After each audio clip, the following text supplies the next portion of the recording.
Hi, well, I guess we're here finally in my kitchen. This is Apple Road Farms Kitchen. I'm Mindy Staggs, and I'm going to do a video diary of my adventures in sourdough bread making. This is something new that I have never done before. I started getting interested in sourdough bread making a long time ago, but I always thought it sounded kind of scary because you have a living thing in your kitchen. I did a little teaser on Facebook yesterday that I had a new pet in my kitchen that I was pretty excited about, and I'd like for you all to meet my pet. This is my beautiful sourdough starter that I have not stirred it down yet. I started it 3 days ago. This is the third day it's been alive. I don't know if you can see it. Can you see it? You can see that it's full of bubbles, and I simply started it with flour and water. And all the bubbling action that you see is natural yeast that it has grown just from the air in my kitchen. We carry yeast on our skin. We carry it in the air. It also contains lactobacillus, which there's a symbiotic relationship between yeast and lactobacillus that makes the sourdough what it is. And I'm not going to get too much into the science side of it, but just so you know, there is that relationship. It's a symbiotic relationship between the lactobacillus, which is a bacteria, a good bacteria, and the yeast, which is a fungus. So we've got a fungus and a bacteria growing side by side in my kitchen, and that's my new pet. Now, like I said, this is going to be an adventure because I've never done this before. I just started this 2 days ago, and I decided it would be a great thing to do a video diary about. So I wanted to invite you all into my kitchen and let you go on this journey with me. So we started this one 2 days ago. We're going to start a brand new one today. Oh, and I also wanted to say that I did a lot of my reading about this project on the King Arthur Flour website. There's a lot of great information on that website, and if you want to read how I did it and where all the information that's there, they go into a little more depth about the science part of it. So that's pretty interesting too, and I think we'll put that link on the video. So you should be able to click on it right now. It should be showing up on the video. So you can click on it, or we'll put the link in the comments, whichever way we figure out, my tech guys figure out how to work it out. I'm not very good at that kind of stuff. But I have sons who are, so that's a good thing. But we're going to start off, and now I have a scale here. And on the website it said that you want to do equal portions of a whole wheat flour or a whole rye flour, which is also called pumpernickel. And I happen to have whole wheat flour in my cabinet, so that's what I started with, and water. And it's best to do it by weight, they said. But I found out that when I measured it by weight, it was too thick, so I added more water. So I have some lukewarm water here, and you can test the lukewarm water by dripping a little bit of it on your forearm. And if you don't feel it hit, just like testing a baby's bottle, then you know you're at the right temperature. If it's too warm, you'll kill all the beginnings of that natural bacteria. And if it's too cold, it doesn't really help it to grow in the right way. So we want to make sure we have the water the right temperature. So this is my scant cup of the flour, and I'm going to turn my scale on here and see if it'll work. I always start my bowl on my scale so that it zeroes out the weight of the bowl. So I'm actually weighing the flour itself and not the bowl and the flour. So I'm going to measure 4 ounces of the whole wheat flour here.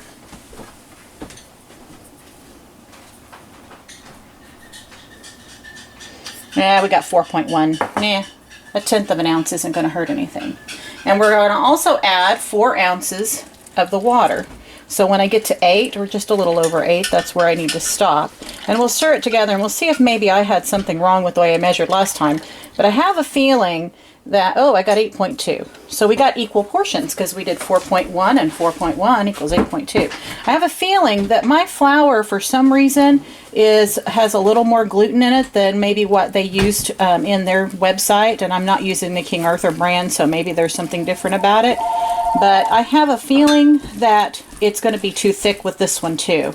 And I'm right, I'm making more like a dough. It should be a little softer than that. I don't know, let's tip the bowl so you can see. See how thick that is? And as it sits here, it's going to get more thick. So I'm going to add a little more of the water until I get it to be the consistency that I want. And the consistency that I want is more like about you would eat porridge or oatmeal. If you think about what oatmeal would be like in your bowl, the nicest oatmeal that you could eat. And it's going to, this I have a feeling is going to take quite a bit of water.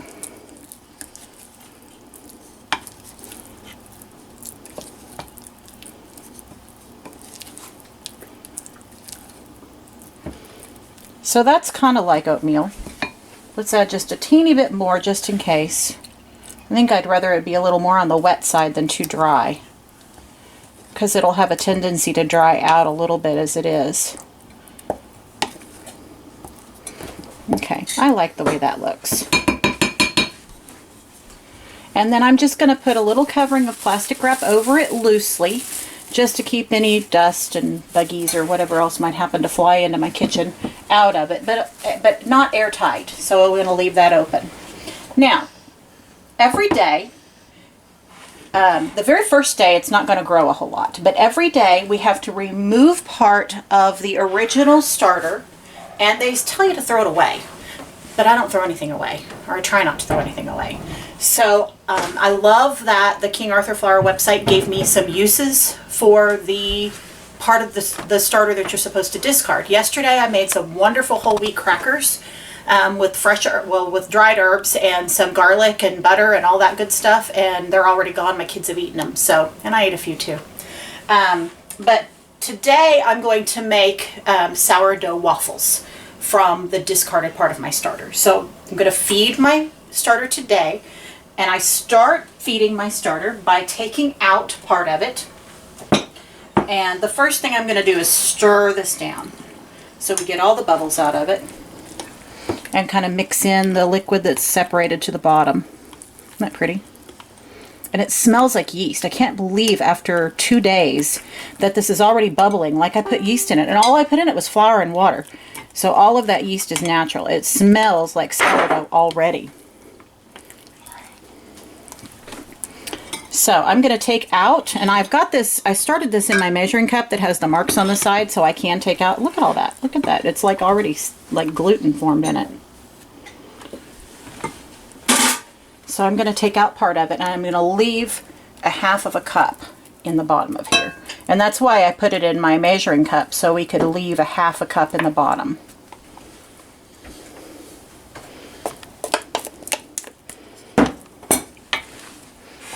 Now let's look and see if we're at the half cup mark, and we're a little bit shy of half cup.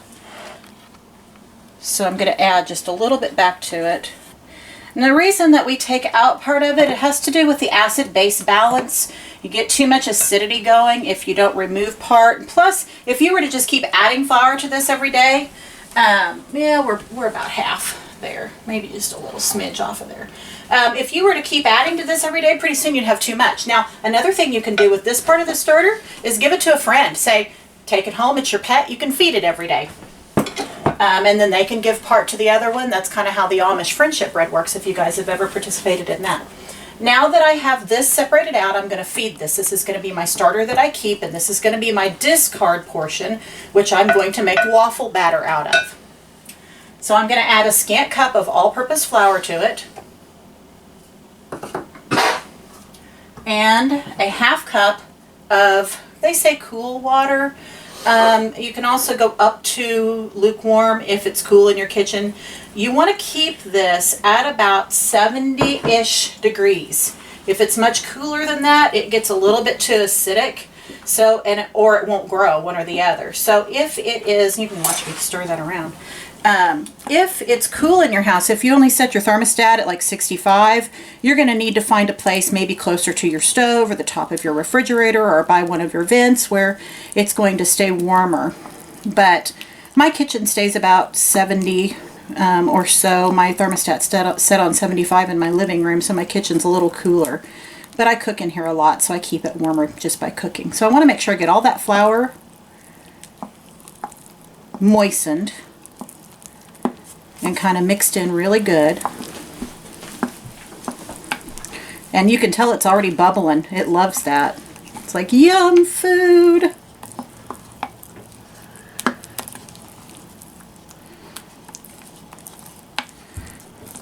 And that's going to continue to bubble and grow until I feed it. Since I'm on my third day, I'm supposed to feed it twice a day. And so starting with the third day, I'll feed it twice a day. So I will feed that again later today. And I'll cover that with a little bit of plastic wrap later. So I don't have to stop filming to go get my plastic wrap. But I'm going to pause just for a minute though. And we're going to move on to what we're going to do with this discard starter, but I want to get my ingredients out for that. So we're going to pause the video for a minute and come back to it in a sec. Well, I'm back and I have everything set up to make my overnight waffles with my discarded portion of my sourdough starter. And you can see that we have the sourdough that I started. This is day 3 for it. This is the sourdough starter I started 3 days ago. And this is the one we just started a few minutes ago. And you can tell that this one's not doing anything yet. No bubbles yet at all. And this one's beautiful and has gorgeous bubbles rising up. And throughout the day it'll start rising up the side. And it'll eat all that flour that I put in there just a few minutes ago. And this is the portion of the starter that we're supposed to throw away. And again, I'm using my measuring bowl. I love these things. I get these from my friend Sara Desmond at Pampered Chef. And she's been great help with me with finding all these. You'll see that I use a lot of Pampered Chef tools. So if you need any good cooking tools, you know, hit her up. So anyway, I love these that have the marks on the side because I can tell that I have a cup of sourdough discard starter in here, which is exactly what I'm supposed to have. And that's what my recipe calls for. Now, I have to tell you, I rarely ever follow a recipe exactly. For me, a recipe is just a guideline, and so I will make some changes to this one. I did get the base recipe from the King Arthur Flour website, so if you'd like to go look at the recipe for the sourdough waffles, it's sourdough pancakes or waffles, you're welcome to look that up, or we can put a link to it on the video or whatever. Like I said, I leave that portion up to my tech guys. My sons are good at that. So, but right now I have my cup of starter in here, and I'm supposed to make a sponge, which a sponge is just a fancy way of saying you're going to let the yeast grow overnight or for a few hours. So I'm going to add, I have the sourdough that's bubbling in here. I'm supposed to add 2 tablespoons of sugar to it, and I'm going to add a tablespoon of sugar, like my fancy measuring there with my grandma's spoon, measuring spoon, a tablespoon of sugar. I'm going to do a tablespoon of honey. Why am I using honey? Well, for one, we have bees. So here, I'll do this way so you can see this better. For one, we have bees, and so we have honey in our cabinet pretty much all the time from our own bees. This is fall honey, so it's nice and dark. Comes from the wildflowers. But also, I did an experiment when I was in junior high, and with yeast and sugar and honey, and to see which one the yeast liked best, and yeast really does grow better from honey. I don't really know exactly why. I suspect it has to do with it. It's already partially or it's already in a liquid state, so they don't have to break it down. You don't have to wait for it just to dissolve, but it does make yeast grow faster. So I'm going to use a little bit of honey, and I do that in all of my yeast breads. Anything that calls for sugar, I add honey to, not just sugar. So give it a little bit of both there. And I'm going to stir that together. And the yeast in here should react to that sugar and honey fairly quickly. Boy, I can smell that sourdough.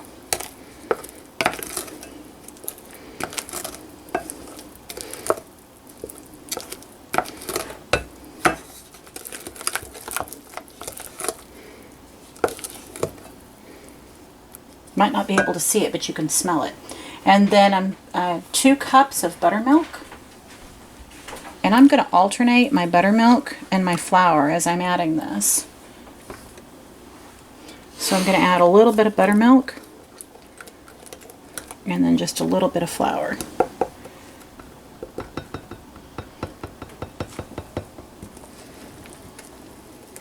Because if I dumped all that flour in at once, it's going to be hard to stir it in. If I put all the buttermilk in at once, it might be hard to stir the flour in. So alternating kind of helps add your liquid and your dry ingredients.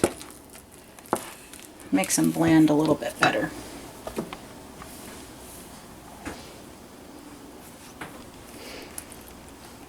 My flexible silicone measuring cups are also Pampered Chef.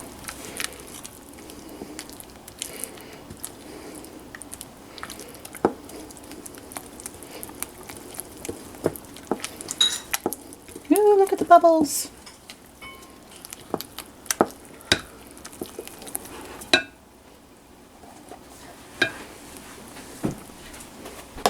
And the rest of my flour. And that was 2 cups of flour, all-purpose flour, by the way. I had that pre-measured already. 2 cups of all-purpose flour and 2 cups of buttermilk. And like I said, the recipe called for 2 tablespoons of sugar, but I used a tablespoon of sugar and a tablespoon of honey. And then the cup of my sourdough starter that I was supposed to throw away, but I don't throw anything away.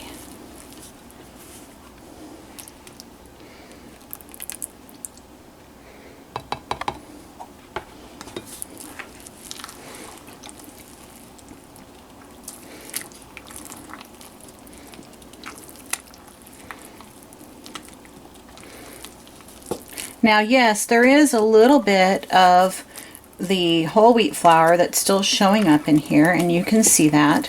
I don't have a problem with a little bit of whole wheat flour. If it's something that bothers you, you might not want to make your waffles out of your sourdough starter while you still have a lot of the whole wheat in it. The longer you keep taking out from the original sourdough starter and feeding with all-purpose, the less and less whole wheat you'll have in it. I kind of like a little bit of that whole wheat nutty flavor in my food, so that doesn't bother me a bit. It's not that you're getting all whole wheat, you're just getting some of it. So this is our starter sponge, and we're going to have to let this rest overnight or for at least, 6 or so hours at room temperature. And when I feel like I've got it all mixed in together, I'll cover it up and leave it sitting here on my counter to be nice and warm, and then it can either be a late night snack for my boys with ice cream, or dessert tonight, or we'll have it for breakfast in the morning.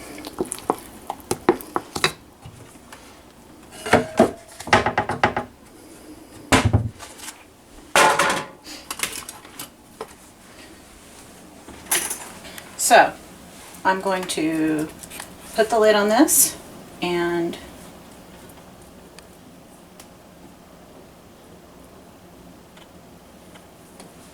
let it do its thing. Let all that wonderful yeast grow, and we'll come back and make some yummy waffles out of it. And it won't be very long for you all, but I'll have to wait the 6 to 8 hours. So I'll be back shortly and we'll be making waffles. Oh, hi. I'm back here with our sourdough starter today. This is the one that I have started. This one is on day 4. It got 2 feedings yesterday, and I just fed it again. And you can see that you can hardly see the wheat flour in it anymore.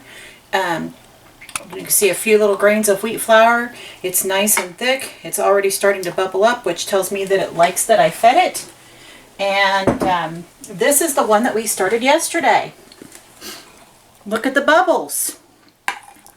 I just fed this little guy, and he's already bubbling up and starting to make foamy bubbles. Carbon dioxide's being released, and it's already starting to smell like yeast, so that's a very good thing. So just within 24 hours, it looks great. We're gonna, one thing I forgot to point out yesterday when we were talking about starting this with just flour and water was I didn't mention the water. If you live in town, your water is going to be chlorinated. Out here in the country at Apple Road Farm, we are on well water, so there's nothing special that we have to do with our water before we start a sourdough starter with it. But if you have chlorinated water, the chlorine is there to kill out any little microscopic bacteria or yeast that might be lurking in your water. And guess what it's going to do? It's going to kill our good bacteria and good yeast that we want to grow too. So if you have chlorinated water, you have two choices. You can either buy distilled water at the store, or you can buy, or you can just set out a dish, a bowl, or a cup of tap water directly from your tap, stir it a few times, and let it sit out for about 24 hours. You might want to stir it a couple of times in that 24 hours. That will help the chlorine gas to escape from that tap water to lower the chlorine levels so that it's safe to use for your sourdough starter. So you should have success with your sourdough starter if you follow those steps. If you have any questions, you run into any trouble, you can always send me a message on Facebook, or you can send me an email at mindyshell@yahoo.com, and we'll put that email address down below so that you can link to that, or you can send me an email from that. So we're going to start making our sourdough today. Let me scrape off my spoons here and cover these guys back up. And by the way, I did use separate spoons for both of these so that we're not mixing any of the bugs from one into the other, because I didn't want that one to get any boost from this one. So it's okay if I scrape with this spatula because this is my old one. But I didn't want to, I wanted this to be a true growth so that you would see and it not have a boost from the other one that's already growing. So those have not been mixed at all.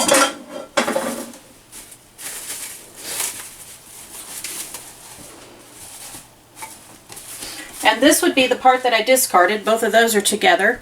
The dark one, of course, is the one that we started yesterday. There's more whole wheat flour left in that. The other is the discarded portion from my first batch that I started. And this is going to become pizza crust later on tonight. So, but now we have this beautiful sponge that we made. And remember I said that a sponge is just a fancy way to say we let the yeast grow for a while and get bubbles into the mixture. So that's what we've done. We mixed 2 cups of flour, 2 cups of buttermilk, a cup of our discarded starter, and a teaspoon of white sugar and a teaspoon of honey. And that made our sponge. And you can see we got spongy. It's nice and bubbly. Look. So we've got nice active bacteria and yeast both growing in that, which is a good thing. Now the sour portion of that, we're going to use some baking soda with that to make a chain reaction to be our leavening. So it's kind of like a buttermilk based, like buttermilk biscuits or something like that. And you mix baking soda with something sour, either vinegar and water, or boiling water sometimes will activate it, but usually we use an acid to activate the baking soda. So into our sponge, we're going to add 4 tablespoons of melted butter. And this is real butter. And this recipe I did get from the King Arthur Flour website, but I hardly ever make a recipe that is all made exactly from the recipe itself. I don't often follow a recipe exactly. So this is going to have a few of my own tweaks, so it'll be a recipe all my own. And I'm going for a more sweet waffle batter right now.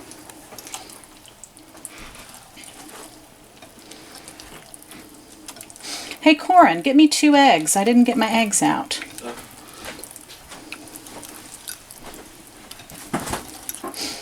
So we stir that in really nice so all the butter is incorporated. And the butter is going to add nice flavor, but it's also going to make it tender. And I'm going to represent Missouri. Goodman's Vanilla is made in Missouri. Used to be made in Carthage, Missouri. Now it's made in Marshfield, Missouri. And I buy mine by the gallon because I use a lot of it. But this is going to be part of our flavor. And I have a super secret method for measuring vanilla. I just pour in a couple of splashes.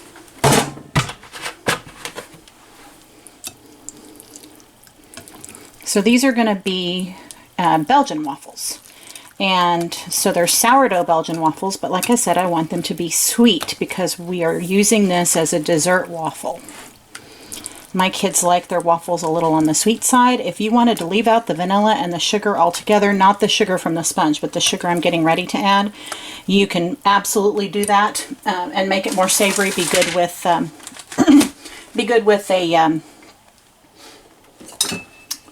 a fried egg on top or some gravy on it.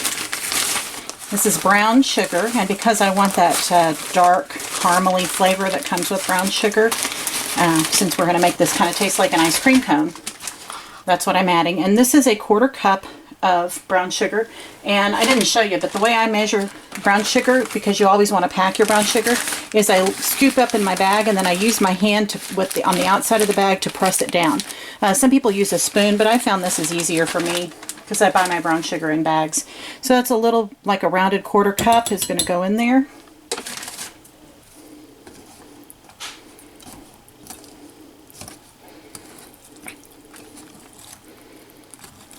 We'll let that melt and stir it in a little more in a minute.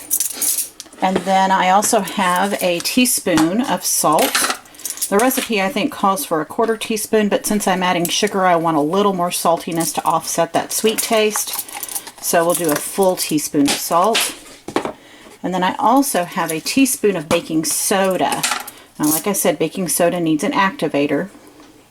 And our activator is the sour part of the sourdough and the buttermilk that we added. You could actually do this recipe without the buttermilk. The sourdough is sour enough to activate that baking soda even without the buttermilk flavor.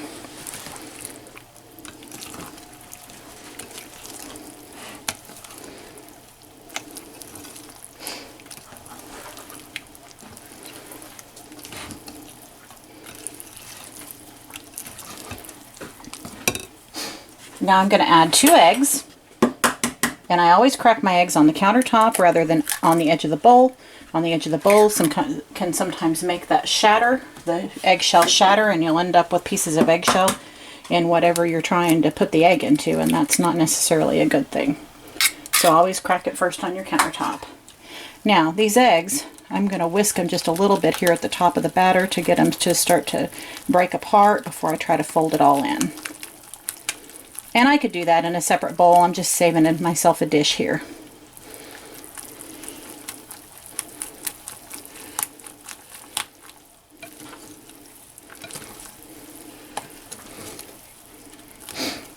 Now I'm going to tell you guys about my waffle iron. My waffle iron looks like it's a sorry mess, and it's really not. It's just the outside of it has been stained over the years. I bought this waffle iron for my grandpa for his birthday about 3 years before he passed away, and I was 18, and then I inherited it back when he passed away. So it's special to me, and it makes wonderful waffles, and I haven't found another one that I like any better, and so I use it for sentimental reasons, but I also use it because it's a great waffle iron.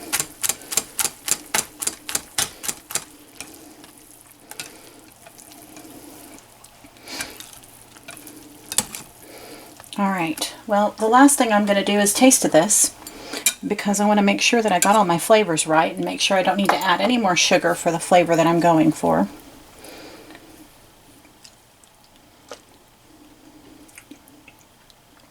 Now, if you're not used to the flavor of sourdough, that might be a little overwhelming for you. And so, if that's the case, you're going to taste a metallic tang. You're going to taste that sour flavor, but you should also taste a sweetness in there too. Now that sour flavor should go out of that when you cook it. You'll still have a little bit of that sour tang when it cooks, but it won't be quite as overpowering. So don't taste of this and go, ah, that's awful. Just trust me, when you cook it, it'll taste better.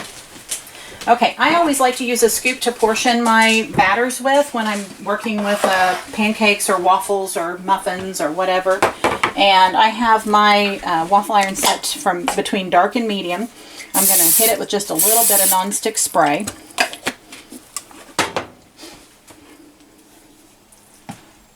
And then I'm going to do one big scoop. This is about 1/3 of a cup scoop in my waffle iron. You might have to experiment with what size of scoop you need.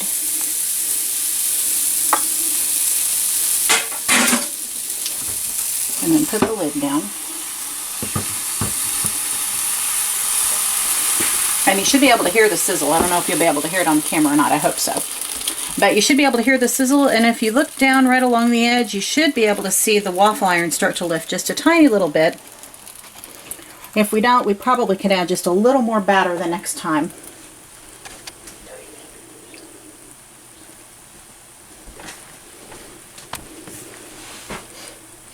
And you should also be able to see steam coming out of there. And if you can see the steam coming out, that's a good sign. That means that it's cooking the way it should be. And I'm only seeing just a few wisps of steam. Usually, yeah, I can see a few right back here. Usually when it's done, it stops steaming. And I still see quite a bit of steam. So we'll wait until the steam slows down or nearly stops, and then we'll check it, and we will take that one out of there and see what it looks like. Well, I hope you guys are enjoying this journey with me for sourdough creation. It's something that I have never done before, and I'm thoroughly so far enjoying this. It's kind of neat to come in here. On my first batch of sourdough that I started it 2 days before we started the new one. It's neat to come in here twice a day and see how much it's bubbled and changed, and smell of it. Today when I opened it up and smelled of it, it smelled just like yogurt, which means the lactobacillus is working. That's one of the major fermenters of yogurt. So that's a really good sign that that's the way it's smelling at this point. I'm starting to see less steam. And that's a good thing, because that means it's cooking right. Grab a plate.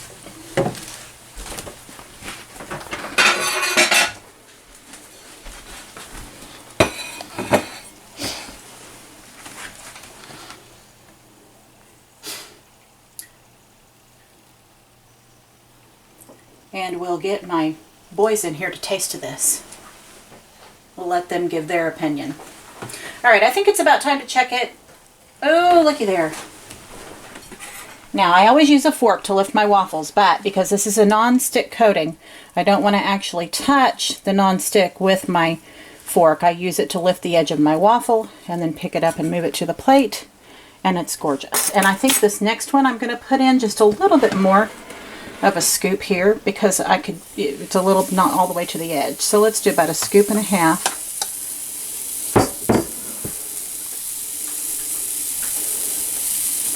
And we'll see if we get more of a lift that time.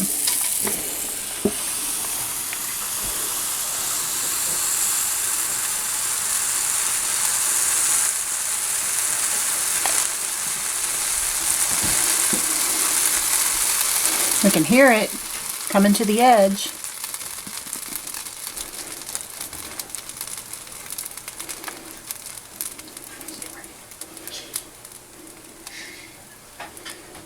Yeah, I started to lift that up just a little bit. All right, my son Caleb is behind the camera. He's going to get to be my first taste tester. Corin, come and grab one. Kai. What do you guys think? Pretty good. How is it? Pretty good. Pretty good? Tastes better than that store-bought stuff. What do you think, Caleb? It's pretty good. Pretty good? They're nice and chewy, which is different than the waffles that I usually make. Yeah. But they have a really good flavor, don't you think? Mm-hmm. Yeah, they do. They taste really good. Yeah. The sour, you didn't get to taste the batter first. No. It definitely changes the flavor when it cooks, so that's a good thing. Yeah. Okay, well, I'm going to finish making these up, and you don't need to watch me make them all. But I hope you're willing to try this at home. If you see a recipe that you think you might like, feel free to experiment with it. Like I said, this one did not have the extra brown sugar or the vanilla or the little bit of extra salt. And I added all of those things myself. Those are things that you just add for flavor. You know, have fun, experiment with it. We're going to eat these guys with a scoop of ice cream and some strawberries and sugar, and that'll be our dessert tonight. So we'll see you later. Thanks. Bye!